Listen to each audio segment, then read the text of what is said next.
मी नव्हतं भित्रे आहात असं हनुमंतराय बोलू लागले.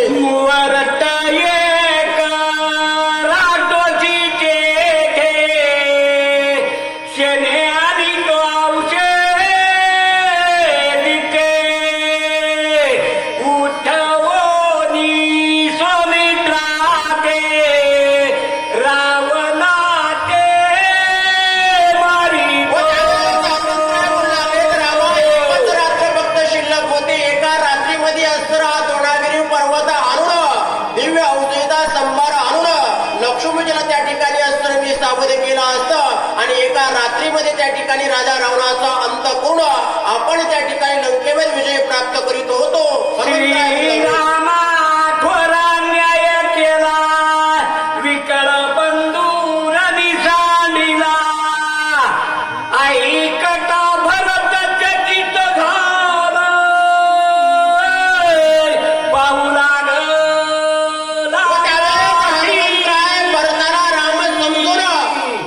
भरतावर नाना प्रकारचे त्या ठिकाणी अस्त्र आरोप करू लागलेले आहेत, परंतु भरत शांत संयमी असणारे आहेत. हनुमंताच्या प्रत्येक अपराध त्या ठिकाणी भरताने ऐकले आणि हनुमंताचं बोलणं ऐकून भरत अतिशय विस्मित त्या ठिकाणी झालेले.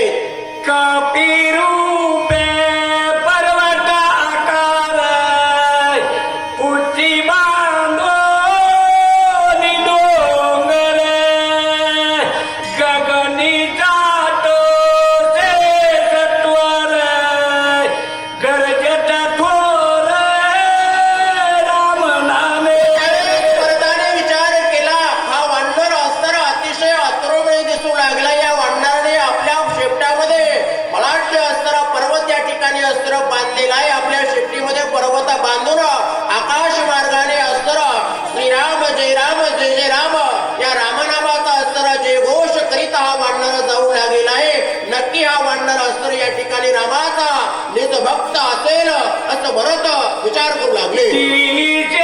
अति बरी बळवंत करी कारती नानित बाण देखून नामांकित सत्वर येते पयका. अतिशय अतुरबळी आहे. मी रामनामाचा राम नामांकित बाण या ठिकाणी अस्त्र वानरांना मारला.